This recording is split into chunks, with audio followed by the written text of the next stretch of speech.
Hey everybody, my name is Sal. I'm the owner of Kinetic Motorworks. We are located just outside of Charlotte, North Carolina in Monroe.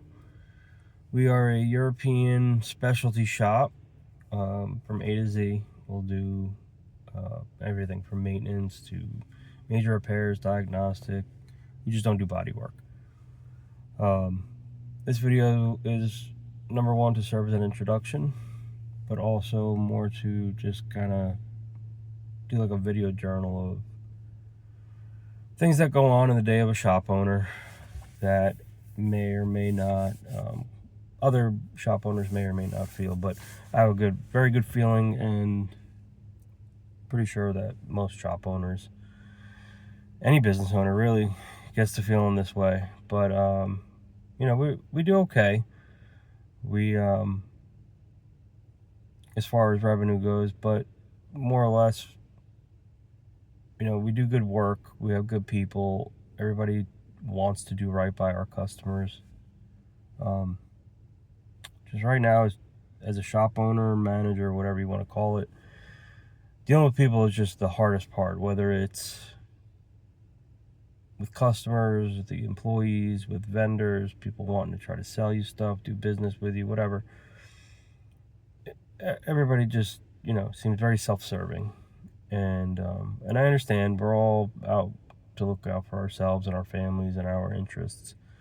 However, as a shop owner who deeply cares about his employees and his customers, it can be a lot.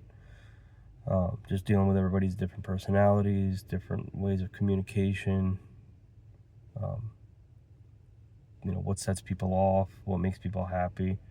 It's just this constant draining, juggling act of emotions and personalities within myself. I consider myself to be an introvert, so it takes a lot of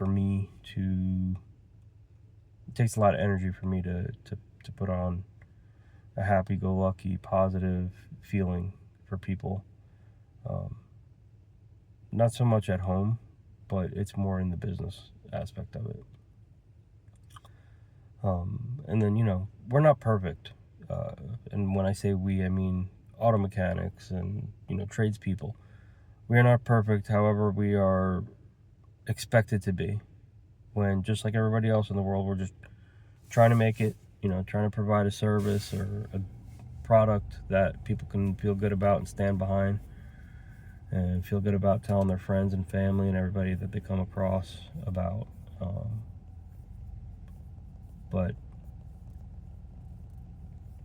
it's just, it wears on you, because we're expected to be perfect. Cars are not perfect. The people that own them are not perfect. And that's not a slight at anybody. I'm just saying that's reality. That's not my feeling. That's not my opinion. It's a fact. So cars are not perfect. People that own them are not perfect. Especially most of the time we're dealing with older vehicles.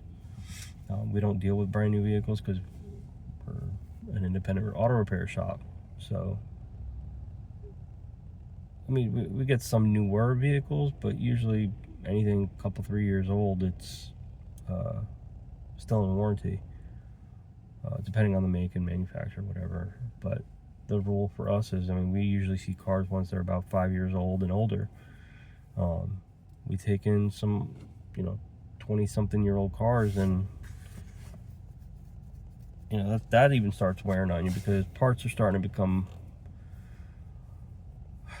harder to come by, and the quality of them from the aftermarket and is becoming harder and harder to find. So it's just a lot. I know I keep saying that, but it's just a lot. So finding quality parts, that's been an issue. So I've even considered cutting it back and just strictly sticking to like a 10-year or newer. But there are some vehicles, even older than 10 years, somebody still has to work on these cars. The most important part about it for me, I don't have a problem working on them, and neither do my technicians. It's an understanding needs to be had that as vehicles get older, it does not make them any less expensive to own and maintain. In fact, it makes them more expensive. It also does not mean that the parts get any cheaper. Once again, if anything, it makes them more expensive, because as these vehicles go out of production and their service life expires, there's less and less on the road. There's no need for the manufacturers to produce these parts. And I don't mean just the manufacturers of the vehicles, it's the people that supply them with the parts. Because cars are not all put together, and the parts are not all put together by the manufacturer, like made by the manufacturer. They have vendors, they have, suppliers. I'm not going to say any names, but a lot of those suppliers supply parts to all different brands on the road, whether it's American, Asian, doesn't matter. But at a point, from a business perspective, it's hard to find parts, it's hard to produce those parts and keep producing them without making a profit. So eventually they just do a cost analysis, I'm sure, and they say, hey, it's no longer worth it for us to make this part. So whatever we do have, we're gonna change the pricing on it, and it's gonna be more expensive. Whatever. The point being is, if you're gonna own an older vehicle, don't expect that it's gonna be any cheaper. And I don't mean cheaper, I mean less expensive. Cheap is a quality issue. Less expensive is a cost issue. So it's not gonna be any less expensive. It gets harder to diagnose these cars too as they age, because computers age, they start getting little glitches here and there, wiring ages, starts falling apart. It has nothing to do with us as the professional mechanics. Yes, there are some bad ones out there that hack stuff apart, but we do not do that. But wiring, again, for example, it ages. A lot of the coating on the wiring is made from organic materials like soy-based and things like that. So it degrades over time. It's exposed to heat. It's exposed to a harsh environment. You can't expect these things to last forever.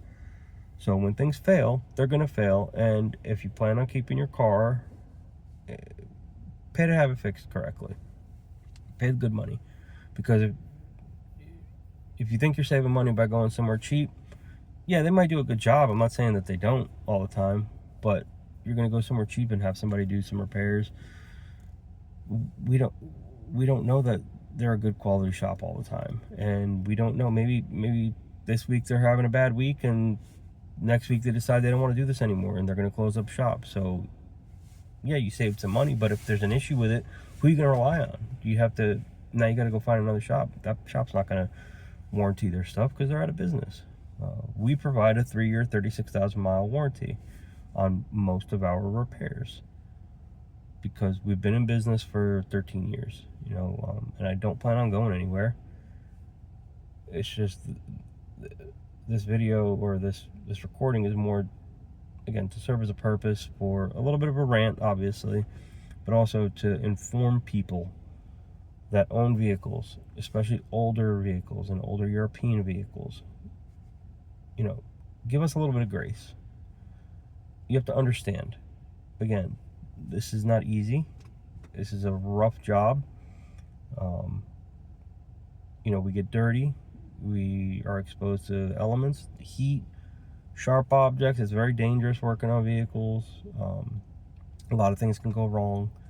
We are not in control of everything, of every aspect of the day, and every variable of the condition of a vehicle. So if we don't have answers right away, that means we don't have answers right away.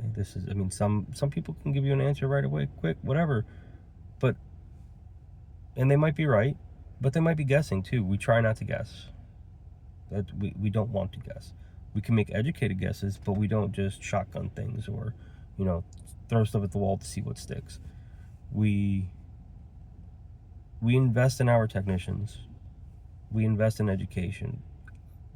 We invest in the time to study these things, even outside of working hours that we're not getting paid for, because we want to be better. I know I do, because that's what my customers deserve. That's what my family deserves. That's what my employees deserve. So the point of that is, be kind. Be a little bit more understanding. The shop's trying to work with you. We're trying to get things figured out. We understand that you want your vehicle back. We understand you don't want to spend a lot of money. We get it. But if you want your vehicle to last a long time and you want it done correctly, that comes at a cost. And that cost doesn't just mean monetary, but like time. It's going to take time. And we might take longer at times because certain issues are just more difficult than others. But that doesn't mean we're always charging for that time. We're never going to charge a customer for learning. Meaning, we're not charging you just because we're trying to learn about your vehicle on the fly. Like, we're going to charge appropriately for what we think the repair, the diagnosis, whatever the testing is going to cost, and we're going to bill you for that. But if it goes beyond what we agreed on, we're not going to say, hey, it took us an extra 3 hours, I got to charge. Unless it's pre-discussed, whatever. But we're not just going to do things without your authorization. So I know this is a long rant. It's a long video. This is my first video, and I'm turning it into this big long thing. But I'm driving home. It's Friday. 8 o'clock. I had a long day. A lot of back and forth because I operate the shop. I'm the manager. I help in the back. I work on cars. I do it all. So it's just been a long day. So I'm driving home and I'm like thinking, I need a new outlet. And I got inspired by a couple of other shop owner content creators. And this is not meant to be monetized. I'm just sharing this out there because there's somebody out there just like me, or there will be eventually, that's just like me, that's going into business for themselves, starting off, whatever, or they've been in business a long time and they're not getting any traction. So I'm just putting this out there to let people know that you're not alone. There's more out there than you think. And then for those of you that are not entrepreneurs or business owners or deal with the general public or vehicles on a daily basis, it's also to inform you, like, we're still human beings. We have feelings. We are not out to screw anybody over. We just want to do our job, and we want to do it right, and we want to be compensated fairly for it because we have families. We don't do this out of a labor of love. It's not a hobby. If it was a hobby, I wouldn't have a shop.